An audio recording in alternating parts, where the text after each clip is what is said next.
When you think about customer loyalty, what truly comes to mind? Is it just maybe those points you collect at your favorite coffee shop? Or a quick discount code that lands in your inbox? Today, we're doing a deep dive, sort of a quest, really, to uncover the hidden forces behind customer loyalty. It's a concept that's really transformed, from simple transactions into this fascinating blend of cutting-edge tech, surprising psychology, and, well, pure human connection. Our mission is to unpack this whole evolving landscape, explore what it really means for businesses, and perhaps more importantly, for you, the consumer. And here's a startling fact just to kick us off. Did you know acquiring a new customer can be like 5 to 7 times more expensive than just keeping an existing one? That alone tells you something fundamental, right? Loyalty isn't just some marketing tactic anymore.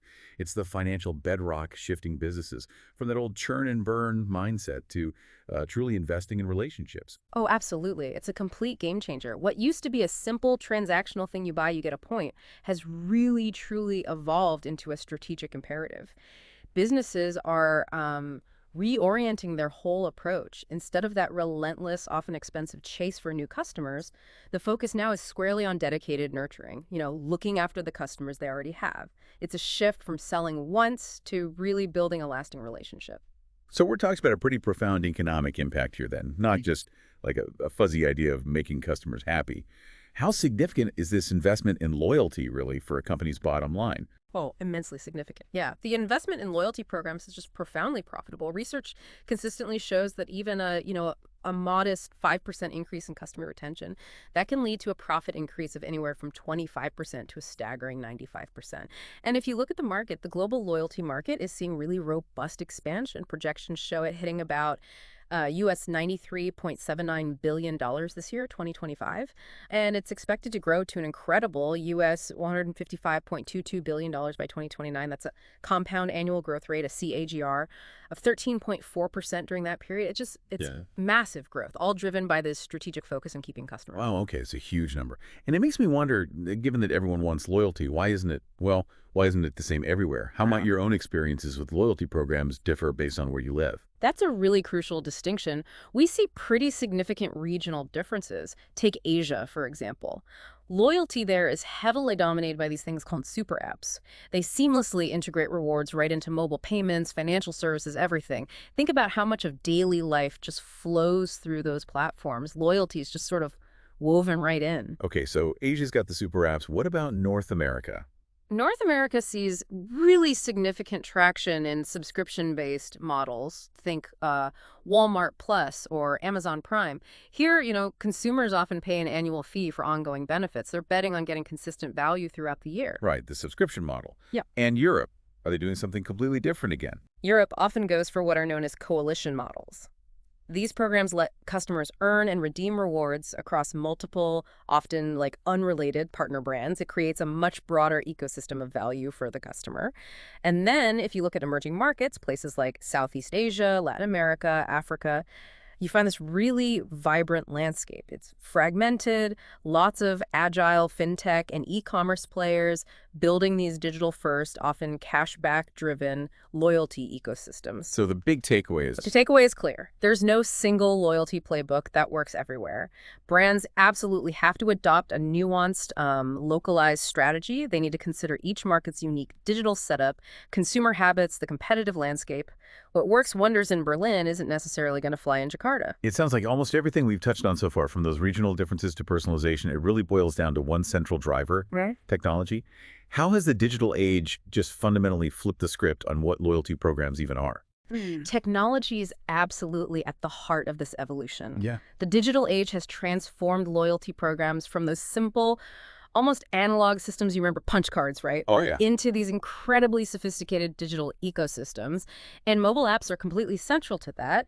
This digitalization, it creates a continuous dynamic stream of customer data. And this data then fuels advanced analytics, AI, allowing for hyper-personalization and real-time engagement. It's about moving beyond just knowing what you bought last time. It's understanding your patterns, your preferences, maybe even predicting what you'll need next. Okay. That leads me to something I've been sort of wrestling with about AI and machine learning. On one hand, you've got this promise of amazing hyper-personalization, but on the other, there's a real unease sometimes. Where do you see that double-edged sword really showing up? Because The stats on what consumers want are compelling, aren't they? 80% are more likely to buy from companies offering personalized experiences, and 65% say they'll share data if it adds real value. Marketers are clearly getting the message to 58% planning to increase investment in personalization for loyalty in 2025. That's the fascinating tension, isn't it? AI can analyze just vast amounts of data purchase history, browsing patterns, interactions, and use that to deliver incredibly precise recommendations, dynamically adjust rewards.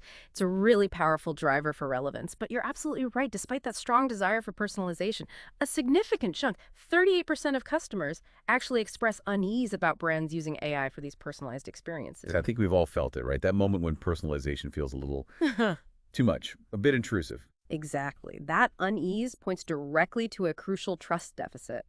If personalization feels creepy or intrusive, it can just rapidly erode trust. And trust is absolutely foundational for loyalty. We know 95% of customers are more inclined to stay loyal to brands they actually trust. So AI-driven personalization must be transparent. It really has to genuinely benefit the customer, and it needs to be built on privacy by design principles. That means privacy isn't just tacked on at the end, it's engineered into the core from day one, giving customers control, clear communication about data use, easy opt-out options. These are just non-negotiable now. Speaking of pushing boundaries, when I hear blockchain and loyalty points, my mind immediately jumps to, well, cryptocurrency. Is that the right connection? Or is there something else fundamentally game-changing about blockchain for loyalty? That's a good connection to make, actually. Blockchain brings the underlying tech of cryptocurrencies into the loyalty space, yeah, but with a slightly different goal. It's really transforming loyalty by boosting transparency, security, and interoperability. What it basically enables is for loyalty points to become real, tradable assets. Imagine your points from one airline being genuinely interchangeable, fungible, like money, and usable for, say, a coffee or a retail purchase from a totally different brand. It makes the points inherently more valuable, more flexible for you, the consumer. Right, more like actual currency. And then there's the metaverse. Talk about exciting potential. It seems to offer just vast opportunities for strengthening loyalty through tailored avatars, virtual environments, interactive experiences. It feels like stepping into a brand new world. It absolutely does. And leading brands are already staking claims on this frontier.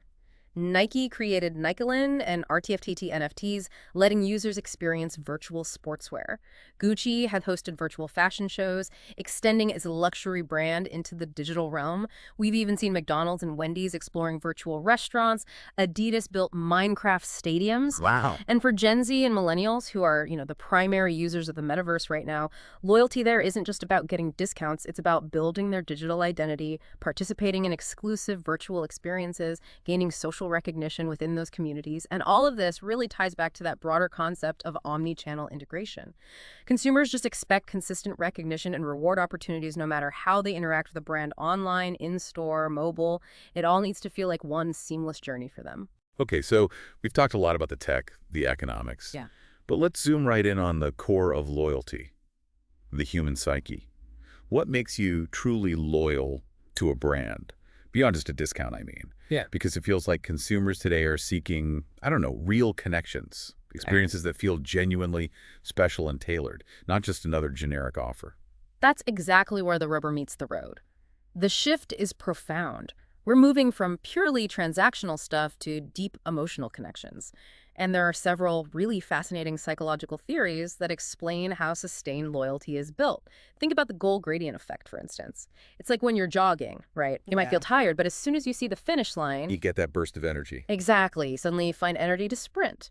Brands leverage this with things like welcome bonuses, Hilton Honors giving 1,500 points just for joining, for example, or those visible progress trackers that show you exactly how close you are to your next reward. Yeah, I know what you mean about those progress bars. They're weirdly motivating. But do they ever just become noise? Or do they really tap into something deep? I think they tap into something deep, yeah, because they provide that tangible sense of progress, of accomplishment. And then there's what I call the unexpected joy factor. It's often framed by something called customer delight and decision effect theory. Remember maybe getting a free upgrade you totally didn't expect. Oh, the best feeling. Right. Or maybe a loyalty program sends you a personalized birthday treat that isn't just a generic coupon. Those surprise and delight moments, those unexpected positives, they don't just make you happy right then. They create a really sticky emotional bond because they have a greater emotional impact. And finally, there's the norm of reciprocity. Basically, providing non-financial rewards or genuine acts of kindness makes customers want to reciprocate with continued business. These emotional benefits often end up being way more compelling and memorable than just a simple discount. And the impact of that emotional connection it's massive, isn't it? Not just a nice to have. It's absolutely staggering. Customers who have an emotional relationship with a brand, they show a 306% higher lifetime value compared to just transactional customers. And they're 71% more likely to recommend the brand to others. That's powerful word of mouth, fueled by genuine feeling. Okay, building on that idea of it, engaging the psyche. Yeah. What better way than turning the whole loyalty thing into an adventure? This is where gamification comes in, right? It's recognized by over 45% of people as a game changer and already has, what, a 43% adoption rate. Absolutely. Gamification uses things like interactive challenges, quests, daily streaks, milestone badges. It taps into our natural human desires for competition, accomplishment, recognition. This approach has been shown to boost customer engagement by 47% and loyalty by 22%. It basically turns what could feel like a chore, just earning points, into something genuinely fun and rewarding. It really does transform engagement into an adventure. And as we look at what motivates people today, there's this growing emphasis on sustainability and purpose-driven loyalty. It feels like consumers increasingly expect their spending, their loyalty, to reflect their personal values, almost like an extension of who they are. This is a really significant and growing trend, yeah, especially among younger demographics. We're seeing loyalty programs that reward sustainable behaviors, like maybe getting points for recycling returns or offering eco-friendly redemption options. Other programs let you donate points to social causes. It builds a deeper connection because it aligns the brand's values with the customer's values. And it's not just talk. Notably, 39% of Gen Z and 42% of millennials say they're willing to pay a price premium for sustainability. It really matters to them. Okay, so this all sounds incredibly powerful, really innovative. But let's face the hard truths for a second. For every success story, there seem to be significant hurdles. Here's a pretty stark statistic. A staggering 77% of loyalty programs fail within 3 years. My wallet, frankly, is probably a graveyard of forgotten loyalty schemes. Is that program fatigue you mentioned? You're absolutely spot on. That high failure rate is largely down to program fatigue, yes. The average consumer in the U.S. is enrolled in something like 19 loyalty programs, but they actively use only about 9.3 of them. Even more broadly, a truly eye-opening 54% of loyalty memberships just remain completely inactive. Wow, over half. Why? What are the main causes? Well, the primary causes include a lack of clear, compelling value, what's in it for me. Also, complex and confusing program structures. The average time it takes to get your first reward is a long 6.2 months, for instance. That's a long time to wait. It is. Then there's inadequate personalization, not enough communication from the brand, and just simply too many similar programs. It leads to what we call app fatigue. Brands have this critical, really short window. Only about 40% of members are actively engaging within the first 90 days. If you don't grab their attention and prove your worth early on, you've probably lost them. And then there's that crucial underlying issue of data privacy concerns. We just talked about how, okay, 89% of users are willing to share data for rewards, but then that same 38% expresses unease about AI personalization. It really highlights that critical trust deficit brands have to navigate, doesn't it? It absolutely does, and it's a real tightrope walk. Navigating the regulatory landscape, things like GDPR in Europe, CCPA in the US, is just paramount. These regulations mandate clear consent, robust user rights, and getting it wrong means severe financial penalties. But the key here, I think, is that brands demonstrating a genuine commitment to data privacy can actually build a significant competitive advantage. They can transform privacy from just a risk to manage into a core value proposition. Transparency is utterly vital. Customers need to understand what data is being collected, why, and how it actually benefits them. So how do brands actually forge the future of loyalty then? It sounds like the answer isn't just about throwing more points at people. It lies more in genuinely innovative program design and really cultivating those deep emotional connections we talked about. Precisely. For innovative design, key elements include things like creative naming and branding. Think ELF's The Beauty Squad, for example. Or having a unique loyalty currency, like Starbucks stars or airline miles. Makes it feel distinct. It also means promoting it across all channels. Omni-channel promotion, ensuring clear, tangible benefits, and maybe most importantly, just making it simple and easy for the customer to use. And moving beyond just discounts, we're seeing experience-based rewards as a major strategic shift. It really feels like those memorable moments often outperform traditional discounts when it comes to building true, lasting loyalty. They absolutely do. Think about Adidas offering access to exclusive community events, or the North Face providing special access to outdoor events, even McDonald's allowing really loyal fans to put their names up on billboards. That's cool. Yeah. These are essentially unpurchasable experiences. They create lasting value, a feeling of exclusivity, and make people feel part of something special. Other powerful strategies include community building. Look at Sephora's incredibly active online beauty community, and those consistent surprise and delight moments we mentioned, like Chipotle often doing with unexpected extras.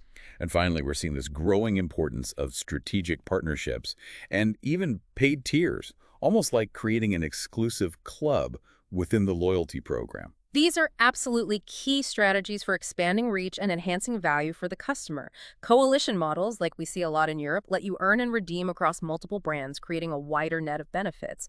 And paid membership tiers, think Amazon Prime, Walmart, plus they consistently lead to greater spending and higher engagement from members because those members have a tangible stake. In fact, something like 70% of consumers participate in at least one paid loyalty program.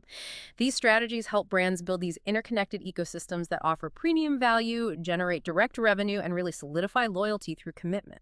So, as we wrap up this deep dive, the whole journey of loyalty has clearly transformed, hasn't it? It's moved way beyond simple points programs into this really complex, human-centric, technology-powered, and economically vital force for any business that wants to thrive today. And I think despite all the rapid technological advancements, AI, metaverse, blockchain, the fundamental drivers of customer allegiance, they're still deeply rooted in trust, transparency, and genuine value alignment. Brands that really prioritize clear communication, simple program structures that people can understand, and ethical data practices. They're going to be the ones best positioned for enduring success in this landscape. It really comes down to building relationships, not just processing transactions. Right. Which brings us to our final thought for you to maybe mull over. As technology continues to evolve at this incredible pace and economic pressures keep fluctuating, how much further can our definition of loyalty actually stretch? Will our digital identities, our virtual experiences, become the ultimate drivers of our brand allegiances in the future? And maybe more personally, what does that mean for how you choose to engage with the brands in your own life?